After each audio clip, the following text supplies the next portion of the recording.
With less than 2 weeks to go before the election, the clock is ticking for college students who suddenly have returned home after COVID upticks at school. One young woman reached out to the I-Team's election project for help, eager to cast her ballot back home in New York after leaving Connecticut University. Here's News 4's Lynda Baquero.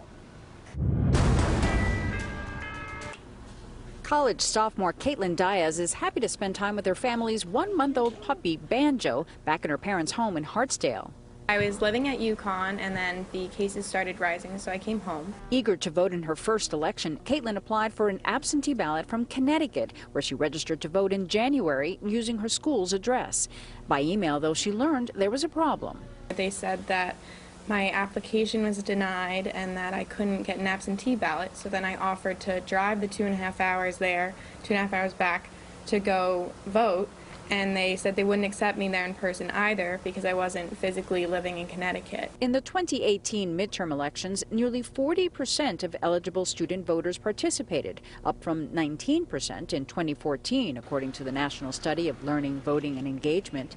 It's unclear whether voting this year will be impacted by COVID, which is forcing many college students to suddenly switch where they live. If you want to have a voice, if you want people to take you seriously, you got to vote.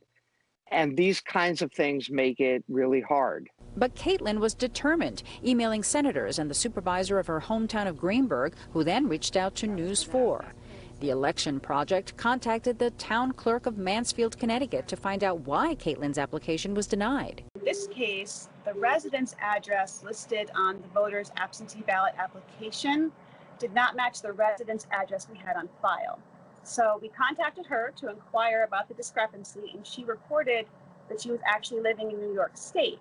But once we explained why she was in New York, problem solved. But this information, combined with a new application with the correct address for verification purposes, allowed us to issue her absentee ballot to her. I'm really grateful that my voice can be heard at least, because I was so upset that I wasn't going to be able to vote.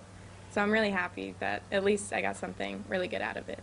Caitlin should be receiving her absentee ballot in the mail any day now. And for those college students who want to register, it's too late in New York and New Jersey, but you still have time in Connecticut, where the deadline for registration is October 27th.